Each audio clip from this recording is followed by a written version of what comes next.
Hare Krishna. Welcome to शिक्षा अमृत। यहाँ पर मैं नॉर्मली तो आपको स्पिरिचुअल करंट इवेंट्स के बारे में बताता हूँ, लेकिन आज की वीडियो बहुत ही स्पेशल है क्योंकि जिन लोगों की आज हम यहाँ पर बात करने जा रहे हैं वो लोग हमारे बीच में ही कहीं रह रहे हैं। And these are the 7 immortals of our Hindu scriptures. Immortality Hinduism में एक बहुत ही ज्यादा गहरा कंसेप्ट है जो कि सिर्फ एक फिजिकल स्टेट ही नहीं है, ये एक स्पिरिचुअल आइडिया भी है और ये कहीं ना कहीं जिंदगी और एग्जिस्टेंस के एसेंस से जुड़ा हुआ है। हिंदू फिलोसॉफी खास करके वेद, उपनिषद और एपिक्स जैसे महाभारत और रामायण इस कंसेप्ट को एक्सप्लोर भी करते हैं, जिसमें इमोर्टलिटी को एक गोल और एक चैलेंज दोनों के रूप में देखा जाता है। इस वीडियो में अगेन हम हिंदू स्क्रिप्चर्स के बारे में बात करने जा रहे हैं। तो मुझे पता है कि बहुत सारे लोग हिंदू स्क्रिप्चर्स के बारे में जानने के लिए बहुत उत्सुक होते हैं, लेकिन हमारे स्क्रिप्चर्स की जो लैंग्वेज है वो संस्कृत में है और मैं इसे बहुत ही सिंपल लैंग्वेज में आपको समझाने का प्रयास करूंगा, just to make this video more comfortable and more accessible to new people. Hinduism में संसार को लाइफ और डेथ कंटिन्यूअस साइकिल माना जाता है जो कर्म करने के थ्रू गवर्न होता है एंड मोक्ष ही हमारी लाइफ का अल्टीमेट गोल है। ट्रू इमोर्टलिटी सिर्फ जिंदगी को लंबे समय तक एक्सटेंड करना ही नहीं होता, बल्कि मटेरियल वर्ल्ड के ऊपर चले जाना होता है। लेकिन हमारे स्क्रिप्चर्स में फिजिकल इमोर्टलिटी भी एग्जिस्ट करती है, जो कि एक रेयर गिफ्ट या कर्ज भी हो सकता है। एंड इसे पाने का सिर्फ एक ही जरिया है और वो है द डिवाइन इंटरवेंशन, यानी स्वयं भगवान की ब्लेसिंग्स प्राप्त करना अपनी साधना, डिवोशन या अनफॉर्चुनेट सर्कमस्टेंसेस के कारण। अश्वत्थामा, बलि और हनुमान जी जैसे कैरेक्टर्स ने ये स्टेट अचीव की थी। कुछ लोगों के लिए इमोर्टलिटी एक टूल था डिवाइन पर्पस को पूरा करने का, जबकि दूसरों के लिए यह एक हैवी बर्डन बन गया था। और आज के इस वीडियो में हम ऐसे 7 फिगर के बारे में बात करने वाले हैं जिन्हें इमोर्टलिटी का या तो वरदान मिला था या उन्हें कर्स मिला था। We will learn about their life and how did they actually get immortality, और वो अब इस दुनिया में क्या कर रहे हैं या फिर वो क्या कर सकते हैं, हम लोग इसका भी एक गेस करेंगे। So let's learn about the immortals of Hindu scriptures, जिन्हें चिरंजीवी बोला जाता है। आई नो दिस थिंग कि सबसे पहले जब मैंने चिरंजीवी बोला तो आप सब लोगों के दिमाग में क्या आया होगा? वो होगा अश्वत्थामा या फिर हनुमान जी।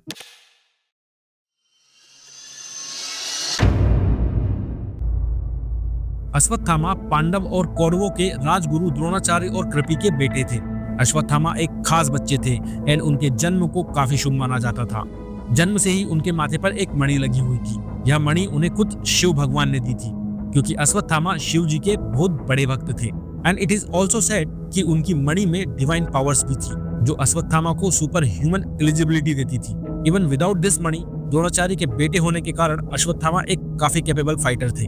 बट इतने एक्सेप्शनल होने के बाद भी वो बचपन से इमोर्टल नहीं थे, like you would imagine. In fact उनके एक चिरंजीवी बनने के पीछे की कहानी कुछ और ही थी।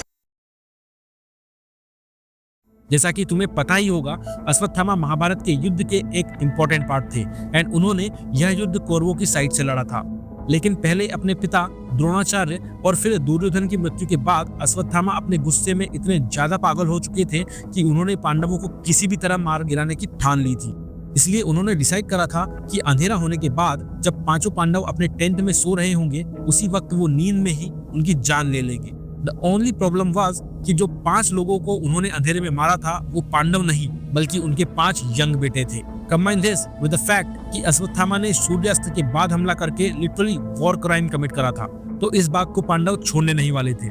इसलिए अगली सुबह जब द्रौपदी और पांडव को उनके बच्चों का शव मिला मरा हुआ, तब द्रौपदी ने पांडवों से जस्टिस के लिए डिमांड करा एंड अपने बच्चों के रिवेंज के लिए पांडव भी अश्वत्थामा के पीछे पड़ चुके थे। पांडवों से बचते बचते अश्वत्थामा ऋषि वेदव्यास के आश्रम तक चले गए थे, लेकिन वहां पर पांडवों ने उन्हें कॉर्नर कर दिया था एंड खुद को डिफेंड करने के लिए अश्वत्थामा ने आवेश में आकर ब्रह्मास्त्र, जिसे one of the most dangerous weapon माना जाता है, इसका इस्तेमाल कर दिया था। इसके जवाब में अर्जुन ने भी अश्वत्थामा की तरह ब्रह्मास्त्र का इस्तेमाल करा, लेकिन ऋषि वेदव्यास यह जानते थे कि ब्रह्मास्त्र का इस्तेमाल करने के कॉन्सिक्वेंसेस क्या हो सकते हैं। इसलिए उन्होंने उन दोनों को अपने अपने ब्रह्मास्त्र को वापस ले लेने के लिए रिक्वेस्ट किया। ऋषि की बात मानते हुए अर्जुन ने अपना ब्रह्मास्त्र वापस ले लिया था, लेकिन अश्वत्थामा को ब्रह्मास्त्र वापस लेना नहीं आता था। इसलिए उन्होंने ब्रह्मास्त्र की दिशा बदल दी और उसे अर्जुन के लेट सन अभिमन्यु की वाइफ उत्तरा के वूम की तरफ भेज दिया था, जिसके कारण पांडवों को होने वाला आखिरी सक्सेसर भी खतरे में था। And just like that Ashwatthama ने पांडवों के 5 बच्चों को भी मार डाला था। इतना घोर पाप करने के कारण श्री कृष्ण वहां प्रकट हुए एंड उन्होंने अश्वत्थामा को कहा कि ब्रह्मास्त्र एक सुप्रीम वेपन है, इसलिए उसका वार खाली तो बिल्कुल भी नहीं जाएगा।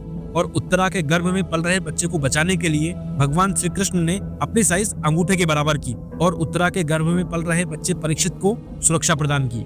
लेकिन फिर बाद में उन्होंने अश्वत्थामा को शाप दिया और कहा कि संसार में जन्म लेने वाला हर इंसान तुम्हें एक कायर और दुष्ट इंसान के तौर पर जानेगा। एक महावीर होकर छोटे बच्चों को मारने वाले तुम अपने दुष्कर्मों की सजा भोगोगे।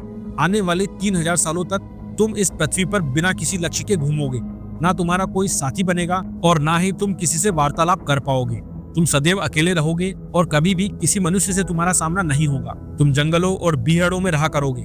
हे दोस्त, तू हर तरह की बीमारी से ग्रस्त रहेगा और तेरे शरीर से रक्त और मावड़ी की दुर्गंध आएगी। इतना सब कुछ सुनने के बाद अश्वत्थामा ने श्री कृष्ण से भीख मांगी कि वह अपने शब्द वापस ले ले, लेकिन अश्वत्थामा के पापों के बाद श्री कृष्ण उनकी कुछ भी नहीं सुनने वाले थे। इसी तरह से अश्वत्थामा ने अपने पापों के कारण कलयुग के खत्म होने तक एक मिजरेबल लाइफ जीने के लिए डेस्टिन्ड हो चुके थे। But Ashwatthama is not only one from Mahabharata जिन्हें इमोर्टैलिटी से कर्स या ब्लेस करा गया था। परशुराम जी को तो साक्षात भगवान श्री विष्णु के 10 अवतार में से 6th अवतार माना जाता है। He is one of the most iconic characters in all Hindu scriptures, क्योंकि वो न सिर्फ महाभारत में बल्कि रामायण में भी देखे गए थे। Now some of you might say कि he had a pretty minor appearance in Ramayana, but Vishnu के चौथे अवतार परशुराम और उनके 7वें अवतार राम को फेस टू फेस होना is pretty epic in my opinion। Parshuram की माँ रेणुका एक प्रिंसेस हुआ करती थी, लेकिन उनके पिता सप्तऋषि जमदग्नि थे, जिन्हें one of the 7 sages of Hindu scriptures माना जाता है। परशुराम के जन्म का पर्पस सिर्फ एक था और वो था हमारी दुनिया में इविल या फिर अंधकार को मिटाना। लाइक अश्वत्थामा, परशुराम से भी बहुत बड़े शिव भक्त थे एंड उनकी भक्ति इतनी ज्यादा इंटेंस और सच्ची थी कि स्वयं शिव भगवान भी उन्हें एक्नॉलेज करते थे। कई दिनों की कड़ी तपस्या के बाद परशुराम जी को शिव जी की तरफ से उनका सिग्नेचर वेपन एक्स कॉल्ड परशु मिला था। इसके दिव्य अस्त्र के साथ परशुराम को शिव जी से गाइडेंस और टीचिंग भी मिली थी। It was a weapon and knowledge जिसका इस्तेमाल करके उन्होंने अनगिनत बैटल्स जीते थे। उन्होंने आज के टाइम के कोंकण, मालाबार और केरला को भी उस समय डिफेंड करने में बहुत बड़ी मदद करी थी। एंड इन शॉर्ट, वो हिंदू स्क्रिप्चर्स के one of the greatest warriors में से एक हैं। जन्म से ही Parshuram was blessed with various gifts, जिसके कारण वो किसी नॉर्मल इंसान के कंपैरिजन में बहुत ही ज्यादा ऊपर थे। उनकी माँ रेणुका एक प्रिंसेस थी, पर उनके पिता सप्तऋषि जमदग्नि थे। उनके पास एक काऊ भी थी, जो कि ऑर्डिनरी काऊ नहीं थी, बल्कि समुद्र मंथन से निकली हुई डिवाइन गाय नेम सुरभि थी। इस गाय के रहने से परशुराम की फैमिली को कभी भी किसी चीज की भी कमी नहीं होती थी। पर प्रॉब्लम तब आई जब उनके राजा कर्तवीर्य को इस गाय के बारे में पता चल गया था। लालच में आकर उस राजा ने कई बार सप्तऋषि से उस गाय को लेना चाहा था, लेकिन ऑब्वियसली सप्तऋषि उस राजा की मांग पूरी नहीं करने वाले थे। इस बात से क्रोधित होकर एक दिन वह राजा सप्तऋषि के घर उस वक्त पहुंचे जब परशुराम घर पर नहीं थे, और उसने जोर जबरदस्ती करके सप्तऋषि से इस गाय को छीन लिया। और जब सप्तऋषि ने प्रोटेस्ट करने की कोशिश करी इसी चीज के लिए, तो उस राजा ने अपने हाथों से परशुराम के पिता की जान ले ली थी। जब परशुराम घर लौटे और उन्हें इस बात का पता चला, तो उनके अंदर का क्रोध आसमान को छू रहा था, और एक ब्राह्मण होते हुए भी उन्होंने राजा कृतवीर्य को युद्ध के लिए ललकार दिया, और युद्ध करके उन्होंने उस राजा की जान ले ली थी।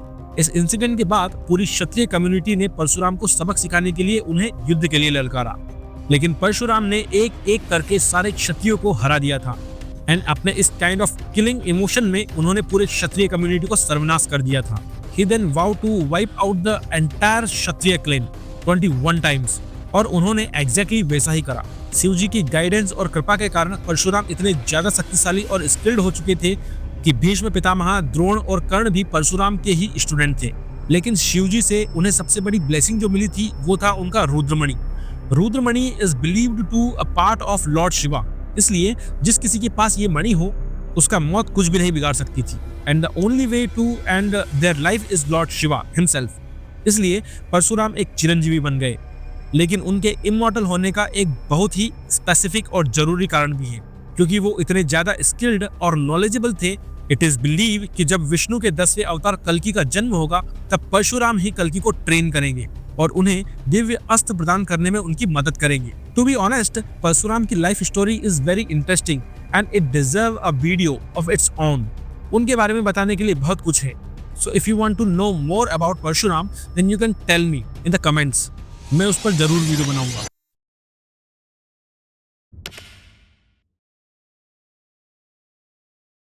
कृपाचार्य का नाम शायद से आप लोगों में से आधे लोगों ने तो जरूर सुना होगा। द्रोणाचार्य के राजगुरु बनने से पहले कृपाचार्य ही कौरव और पांडवों के गुरु थे। लेकिन कृपाचार्य का जन्म एक टिपिकल बच्चे के जैसा नहीं हुआ था। उनके पिता ऋषि सर्दमान थे। Also just a side note here, Sardaman को अलग अलग तरीके से भी बोला जाता है अलग अलग स्टेट में। तो जो सर्दमान थे वो खुद तीर धनुष के साथ जन्मे थे। इट वॉज क्लियर कि ऋषि सर्दमान आगे जाकर एक बहुत ही बड़े धनुर्धर बनेंगे। उन्होंने कड़ी मेहनत और तपस्या से हर तरह की युद्ध नीति में महारत हासिल करी थी। वो इतने ज्यादा स्किल्ड और शक्तिशाली बन चुके थे कि उन्हें उनके जीवन काल में कोई भी हरा नहीं पाया था। लेकिन इस वजह से सर्दमान ने अनवांटेड अटेंशन गेन कर ली थी इंद्र और बाकी देवता की। सर्दमान की शक्ति को देखकर देवता थ्रेट फील कर रहे थे एंड दे वर अफ्रेड कि सर्दमान अगर इसी रेट पर आगे बढ़ते रहे तो वो दिन दूर नहीं होगा जब वो सारे देवताओं को भी हरा चुके होंगे। इस डर के कारण इंद्रदेव ने एक प्लान बनाया जिससे वो सर्दमान की तपस्या को भंग करने वाले थे। बीइंग ऋषि, सर्दमान ने अपना पूरा जीवन अस्त्र और शस्त्र की विद्या को समर्पित कर दिया था। इसी कारण से वो एक ब्रह्मचारी भी थे, as he had zero interest in having a wife और किड्स। एंड इंद्रदेव को ये चीज पता थी, इसलिए स्वर्ग से एक बेहद सुंदर अप्सरा नेम जनपति को सर्दमान के पास भेजा गया था। उनके पास जाकर उस अप्सरा ने उन्हें कई तरीकों से सेड्यूस करने की कोशिश करी थी, उनका मन मोहने की बहुत कोशिश करी थी, लेकिन सर्दमान डटे रहे and he tried his best to not give in to his. लेकिन अप्सरा जनपद की संगति इतनी ज्यादा हो चुकी थी कि सर्दमान लॉस्ट हिज फोकस और उनकी तपस्या भंग हो गई। उन्होंने अपने हाथों से तीर धनुष ड्रॉप कर दिए and even he was strong enough to not approach जनपति। लेकिन उसके बावजूद उनका सीमन उसके बॉडी से निकलकर नीचे घास पर गिर गया था, जिससे वो दो हिस्सों में बढ़ गया और उन दो हिस्सों से एक लड़के और एक लड़की का जन्म हुआ। अपने तपस्या के भंग होने और अपने ब्रह्मचारी के खत्म होने के कारण सर्दमान ने शास्त्र विद्या का अध्ययन करना छोड़ दिया और वो अपने तीर धनुष को छोड़कर जंगल में तप करने के लिए चले गए। पर सर्दमान के अंश से जिन भाई बहन का जन्म हुआ था वो वहीं पर पड़े रहे और कोइंसिडेंटली राजा शांतनु, जो कि पांडवों के ग्रेट ग्रैंडफादर थे और इसी वक्त पर वह हस्तिनापुर के राजा भी थे, उन्होंने उन दोनों बच्चों को देखा और देखते ही समझ गए थे कि ये किसी महान धनुर्धर ब्राह्मण के बच्चे थे। इसलिए वो बिना ज्यादा सोचे उन बच्चों को हस्तिनापुर लेकर आ गए और उन दोनों का नाम कृपा और कृपी पड़ गया। लेकिन जब सर्दमान को अपने जन्मे बच्चों के बारे में पता चला तो he went back to them and उन्होंने उन बच्चों को धनुर्विद्या, वेद और शास्त्र सिखाए, जिसके कारण वह दोनों बड़े होकर अस्त्र, शस्त्र, वेद, विद्या हर चीज में मास्टर बन चुके थे। कृपा को लोग कृपाचार्य के नाम से जानने लगे और वह हस्तिनापुर के यंग राजकुमार के राजगुरु बन चुके थे। मीनवाइल उनकी बहन कृपी ने द्रोणाचार्य से शादी कर ली थी। जब पांडवों और कौरवों के बीच महाभारत हुई तब कृपाचार्य ने अपनी ड्यूटी निभाते हुए कौरवों की तरफ से युद्ध लड़ा था। And while the last, Kripacharya उन गिने चुने लोगों में से थे जिन्होंने इस ग्रेट बैटल को सरवाइव करा था। He also went on to train Arjuna's grandson Parikshit और अपने राज्य को लेकर उनकी लॉयल्टी काफी ज्यादा गहरी थी। लेकिन उनके चिरंजीवी होने का एग्जैक्ट रीजन किसी को भी नहीं पता था। सम से कि उनका जन्म शार्दमान जैसे डिवाइन ऋषि से हुआ था, जिसके कारण उन्हें अमर रहने का वरदान मिला था। वाइल सम से कि उनके धर्म के प्रति कड़ी तपस्या के कारण उन्हें संसार में धर्म को प्रिजर्व करके रखने के लिए चिरंजीवी बनाया गया था। कृपाचार्य की स्टोरी आई नो कि आप लोगों में से कई लोगों ने पहली बार सुनी होगी, लेकिन हमारे next Chiranjeevi is quite well known and उनकी कहानी काफी इंटरेस्टिंग है, क्योंकि एक राक्षस होने के बाद भी उन्होंने अच्छाई और भगवान का साथ दिया and he is none other than Vibhishan.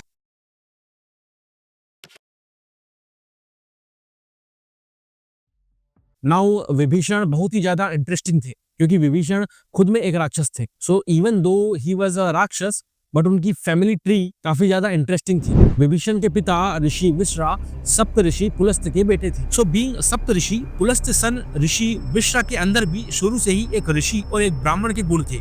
लोग उनका काफी आदर करते थे और उन्हें एक इंटेलेक्चुअल के रूप में देखा जाता था। उस समय राक्षसों के राजा सुमाली अपने वंश को दिन ब दिन कमजोर होता देख काफी चिंता में थे, जो वर्ज कर रहे थे कि कैसे राक्षसों का वंश धीरे धीरे नष्ट हो रहा था और देवता और ऋषि मुनि अपनी कड़ी तपस्या और डिवाइन पावर्स के कारण फल फूल रहे थे। इसलिए उन्होंने डिसाइड करा कि अपने वंश को बचाने के लिए वह अपनी राक्षस बेटी कैकसी की शादी एक वाइज और डिवाइन ब्राह्मण से करा देगी, जिसके बाद उनकी शादी से होने वाले बच्चों में राक्षस के गुण आ जाएंगे। उन्होंने अपनी बेटी कैकसी को परसूट करा कि वह ऋषि विश्रा से शादी कर ले, और कैकसी ने अपने पिता की बात मानते हुए वैसा ही किया। कैकसी ने ऋषि विश्रा को आदर और भक्ति के साथ अपने प्रपोजल के बारे में बताया।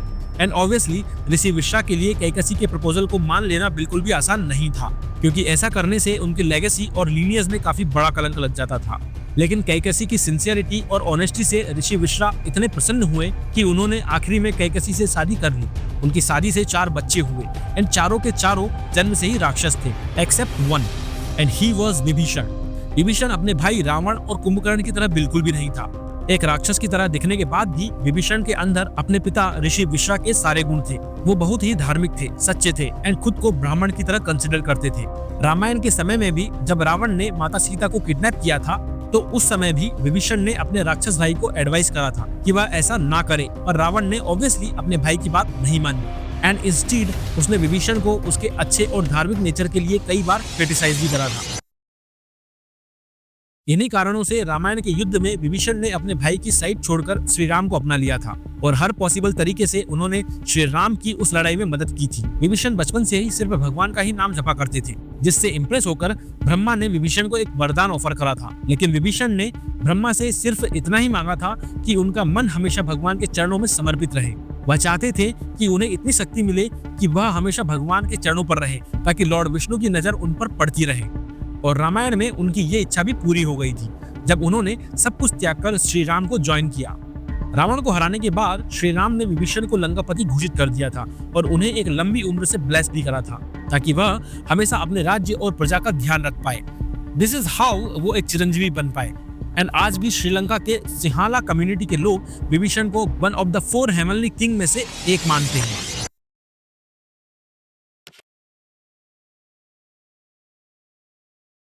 हमारे नेक्स्ट और 5th चिरंजीवी जिनके बारे में हम बात करने जा रहे हैं, उनका नाम है महाबली। महाबली को दैत्यराज के नाम से भी जाना जाता है, क्योंकि वो असुरों के राजा हुआ करते थे। लेकिन दिस डिड नॉट मीन कि वह इवल या दुष्कर्म करने वालों में से एक थे। इंस्टीड महाबली को उनके अच्छे और चैरिटेबल नेचर के लिए जाना जाता था।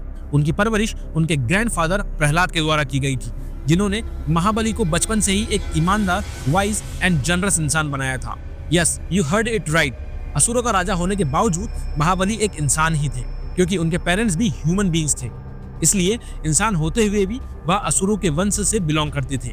नाउ काफी लोगों के अंदर यह मिसकंसेप्शन होगा कि असुर का मतलब डीमन या एविल होता है।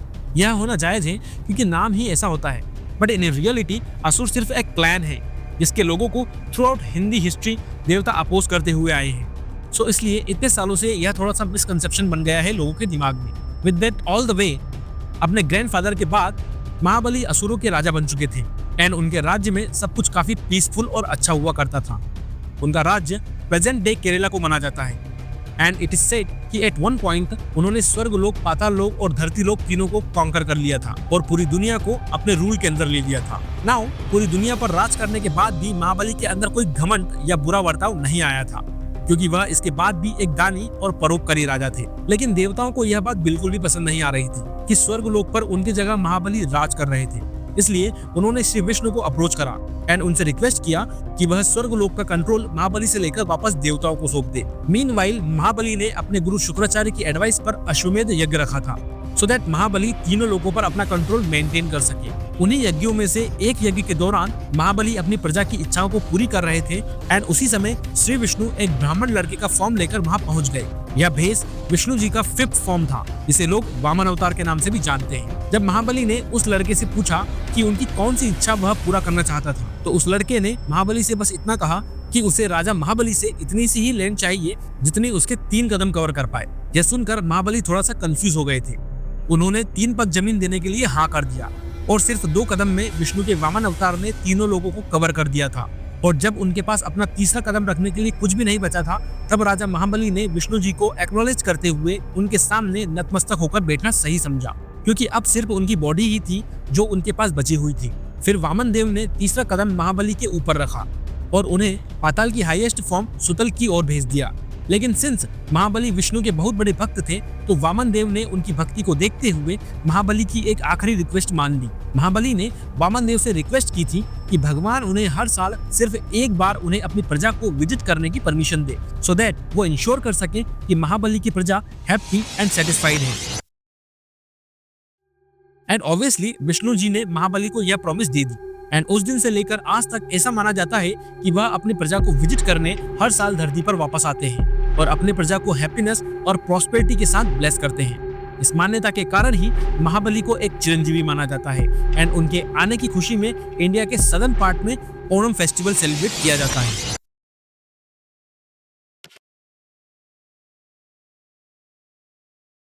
वेद व्यास जी महाभारत के one of the most important character में से एक हैं। एज वो हस्तिनापुर के राजा पांडु, धृतराष्ट्र और महामंत्री विदुर के पिता माने जाते हैं और इसके साथ साथ उन्हें महाभारत और कई हिंदू वेदों के रिटन रिकॉर्ड्स बनाने का क्रेडिट भी दिया जाता है। लेकिन उनके चिरंजीवी होने के ऊपर ज्यादा क्वेश्चन और डिबेट्स होते आए हैं। आज तक कुछ लोगों का मानना है कि वेद व्यास कोई एक पर्टिकुलर इंसान नहीं थे, बल्कि एक टाइटल था जो उन लोगों को दिया जाता था जिन्होंने हिंदू टेक्स्ट और एपिक्स को कंपाइल करा था या करने में मदद करी थी। अगर हम इस बात को माने तो Ved Vyas as a person Chiranjeevi नहीं, बल्कि वेद व्यास का टाइटल चिरंजीवी है। लेकिन एक कहानी ऐसी है जो महाभारत लिखने वाले महान ऋषि वेद व्यास के बारे में स्पेसिफिकली बात करती है। वेद व्यास का रियल नाम कृष्णद्वैपायन वेद व्यास था, जो कि उन्हें शिवजी ने दिया था। दरअसल व्यास के पिता श्री पराशर मुनि ने कड़ी तपस्या करके भगवान शिव से वरदान मांगा था कि उनका होने वाला पुत्र एक महान ऋषि बने जिसमें काफी ज्यादा स्पिरिचुअल एनर्जी हो। वो चाहते थे कि उनका पुत्र वेदों को ऑर्गेनाइज करे और दुनिया में प्रॉस्पेरिटी एंड कंपैशन स्प्रेड करे। पराशर मुनि की यह इच्छा सुनकर शिवजी उनसे बोले कि उनका पुत्र सप्त ऋषियों में से एक होगा और हस्तिनापुर के कुरु साम्राज्य के वंश को कंटिन्यू करेगा। उन्होंने यह भी कहा कि कृष्णद्वैपायन व्यास हिस्ट्री और वेदों को भी लिखेंगे और ऑर्गेनाइज करेंगे। एस पराशर मुनि स्वयं विष्णु पुराणों के लेखक थे, बट मोस्ट इम्पोर्टेंटली शिवजी ने यह कहा कि उनका पुत्र हर रोग और नुकसान से मुक्त रहेगा हमेशा हमेशा के लिए। In other words, for the next 4.32 billion years, which is one महाअवतार after taking birth, Krishna Dvaipayana Vyas is effectively immortal। यह माना जाता है कि आज भी वेद व्यास यानी कि कृष्णद्वैपायन व्यास एक हर्मिट की तरह हमारी दुनिया में जी रहे हैं और हम सब गुरु पूर्णिमा, वेद व्यास जी के जन्मदिन और वेद व्यास के 4 हिस्सों में स्प्लिट होने वाले दिन को सेलिब्रेट करने के लिए मनाते हैं।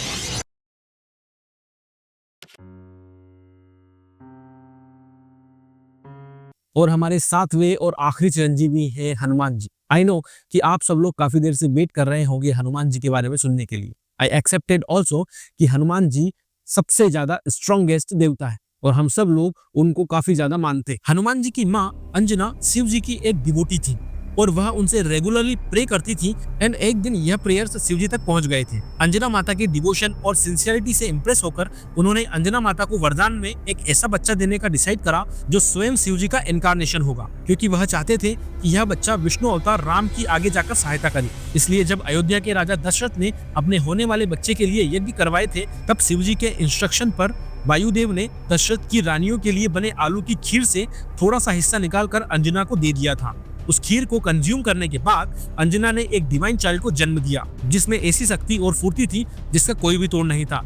लेकिन हनुमान जी बचपन से ही काफी ज्यादा शरारती थे, जिसके कारण उन्हें कई बार मुश्किलों का सामना भी करना पड़ा था। आप में से कई लोगों ने यह कहानी तो जरूर सुनी होगी कि जब हनुमान जी ने सूर्य को एक फ्रूट समझकर निगल लिया था। इसलिए जब हनुमान जी ने सूर्य को खाने की कोशिश की थी, तब इंद्रदेव ने हनुमान को रोकने के लिए उन पर वज्र का इस्तेमाल किया था, जिससे हनुमान का जबड़ा टूट गया और उनकी बॉडी उनके स्पिरिचुअल फादर वायुदेव के सामने जा गिरी। इस बात से क्रोधित होकर वायुदेव ने पूरी धरती से अपनी हवा को वापस ले लिया, जिसके कारण धरती में रहने वाले सारे जीव जंतु एक एक करके मरने लगे थे। पृथ्वी का सर्वनाश देखते हुए भगवान और देवी देवता चिंतित हो गए थे और वायुदेव को मनाने के लिए उन्होंने हनुमान को मल्टीपल ब्लेसिंग्स दी। ब्रह्मा जी ने हनुमान जी को अपने दुश्मनों में डर पैदा करने और अपने दोस्तों में डर मिटाने की क्षमता दी। शिव जी ने उन्हें बुद्धिमान बनाया था और उन्हें एक लंबी उम्र का वरदान दिया था एंड बाकी देवी देवताओं ने भी हनुमान जी को एक एक करके अपनी ब्लेसिंग्स दी थी। इसके बाद हनुमान जी पूरे संसार में one of the strongest being बन चुके थे। जब श्री राम जी इस भौतिक जगत से अपनी लीला खत्म करने के बाद अपने धाम जाने वाले थे, तब उन्होंने हनुमान जी से पूछा कि क्या वह उनके साथ उनके लोग चलेंगे। तो श्री राम के परम भक्त होते हुए भी हनुमान जी ने उनसे ये कहा कि वह इस संसार में तब तक रहना चाहेंगे जब तक यहाँ लोग राम नाम का जप करेंगे एंड हेंस हनुमान एक चिरंजीवी बन गए और यह माना जाता है कि वह आज भी हमारे बीच में है। According to Hindu scriptures, immortality को पाने के लिए एक व्यक्ति को 8 सिद्धियां प्राप्त करनी होती हैं एंड ओनली देन उन्हें इमॉर्टैलिटी का वरदान या फिर कर्स मिल सकता है। सिद्धि उन स्पिरिचुअल पावर्स को कहा जाता है जो सिर्फ और सिर्फ कड़ी साधना, मेडिटेशन और योग करने से आती है। अपने आप को स्पिरिचुअली एलिवेट करके ही पाई जा सकती है। और इन सारे चिरंजीवी के अंदर यह 8 की 8 सिद्धियां थी। इट इज बिलीव्ड कि ये सारे चिरंजीवी कलयुग के एंड तक जीवित रहेंगे, जिसके बाद हमारी दुनिया का सर्वनाश हो जाएगा और एक नई शुरुआत होगी। इन 7 चिरंजीवी के अलावा भी हिंदू स्क्रिप्चर्स में और इमोर्टल्स हैं, like Jamvant from Ramayan and Markande, लेकिन उन लोगों को इन 7 चिरंजीवी के साथ अक्सर नहीं जोड़ा जाता है because they did not have a specific role और reason to be immortal like these 7। Ashwatthama अपने पापों का प्रायश्चित करने के लिए एक चिरंजीवी बने थे। परशुराम कल्कि अवतार की सहायता करने के लिए एक चिरंजीवी बने थे। कृपाचार्य धर्म को प्रिजर्व करने के लिए चिरंजीवी बने थे। विभीषण अपने नोबल कैरेक्टर के कारण अपने राज्य के लोगों का ध्यान रखने के लिए चिरंजीवी बने थे। महाबली अपने प्रजा को खुशहाल रखने के लिए चिरंजीवी बने थे। Vyas Dev ji Hindu history and knowledge को प्रिजर्व करने के लिए चिरंजीवी बने थे। एंड लास्टली हनुमान जी श्री राम के नाम को प्रोपगेट करने के लिए चिरंजीवी बने थे। आई होप आप सबको इस वीडियो से काफी कुछ सीखने को मिला होगा and I will also hope कि आप लोग आगे भी मुझे ऐसी वीडियोस और ऐसी एक्सप्लेनेशन वीडियोस बनाने के लिए प्रोत्साहित करते रहेंगे। I don't know you believe on God और नॉट, बट हमारे हिंदू स्क्रिप्चर्स के बारे में सुनने से और हमारे हिंदू स्क्रिप्चर्स के बारे में जानने का यह बहुत ही अच्छा तरीका है और हमारे स्क्रिप्चर्स का इतना ब्यूटीफुल हिस्ट्री है जिसको जानने के लिए आज की न्यू जनरेशन के लिए काफी आवश्यक है। ऐसे ही मैंने एक वीडियो बनाया है जिसमें मैंने ये रिवील किया है कि कर्ण के कवच और कुंडल कहाँ पर हैं। ये काफी मिस्टीरियस बात है, लेकिन इस चीज को काफी लोग काफी सालों से ढूंढ रहे थे, लेकिन एक जानकारी अभी कुछ समय पहले हाथ लगी है जिसके लिए मैंने एक वीडियो बनाया है। ये सामने इस वीडियो को आप क्लिक करके जरूर देखें और मैं आपसे वहीं मिलूंगा। तब तक के लिए धन्यवाद।